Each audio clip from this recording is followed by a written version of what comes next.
Curry Von Erich. Memories of teaming with Curry. I think you teamed with him in Japan, right? A couple times? I don't. Maybe one of the tours? Yeah, because they mix it up every night. Yeah. Every night's a different Akira Maeda. match. You got to work with Akira Maeda, probably one of the toughest Maeda. guys in the business. Yes. Awesome. He is, too. He don't look that big, but he's a tough son of a bitch. Speaking of tough guys, what is it about the Samoan lineage that breeds so many dangerous, legitimate fighters? I don't know. I don't know. It's kind of like we were made for this business. It's kind of, they say that too about Samoans with football. Most Samoans, a lot of them got contracts now with NFL. But I don't know. It's just something. I think it's being hungry when you go out there. If you're not hungry when you go out there, that'll take you. Yeah. Everyone talks about Haku being the toughest guy in the locker room. What do you think would have happened if he crossed paths with someone from the anoa'i family in a legit fight? And do you consider Haku as one of the toughest guys in the business? Yes, I do. And that kind of almost went down here. Really? When Montreal, when I first went there, Tonga was the heel there for a long time. Then he had just turned babyface, and he was there as I was coming out. So he was just turning babyface, getting ready to go to WWF. We were at the bar, and just sitting there. Mark came up, slapped the shit out of me. I thought it was real. It was one of those things that just didn't happen, right? So I finally realized what happened. So I grabbed the gun, I throw him down, I start stomping him, and I pick up the bar stool, and I'm ready to smash him with it. And Tonga comes over there. He grabs the bar stool. He says, "No." He says, "Leave him alone. You're gonna kill him." And as he's trying to hold me, he's stomping the guy. Right. So wow. Yeah. So at least I was on the right side of that brawl. Had you and Fatu been part of the Brawl for All when WWF held it, how well do you think you guys would have done in that? Brawl for All? That was a shoot thing that they put together. It was like Bradshaw was in it. Oh, Bart, yeah. Bart. Yeah. Bart Gunn.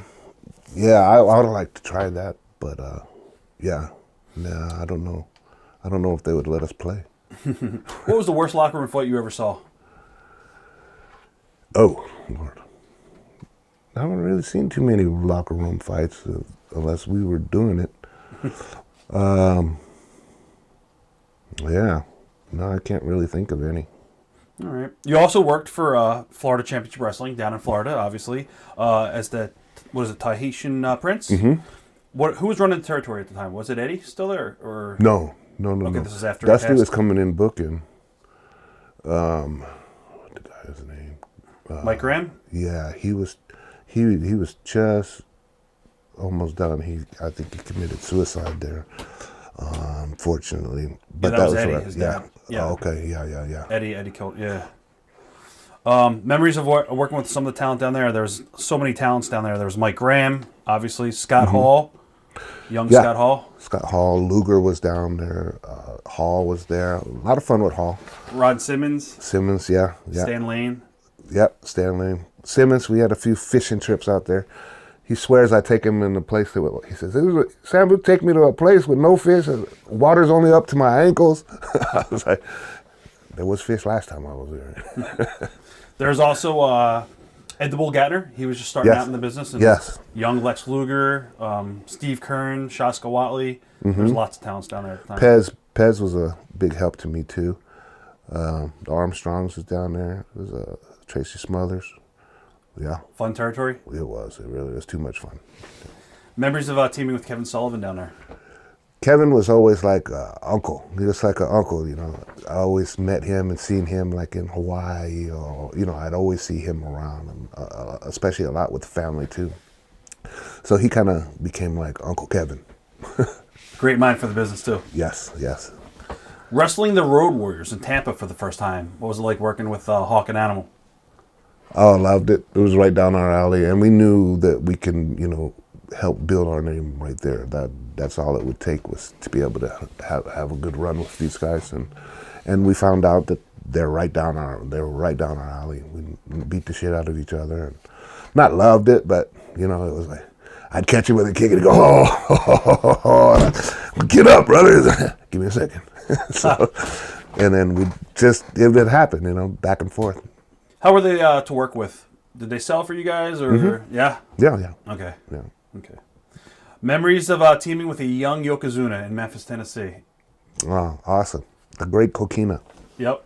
Yeah, we had a lot of fun. We went down there. We traveled, brought all the kids down there. And when we got there, we found out they don't give advances.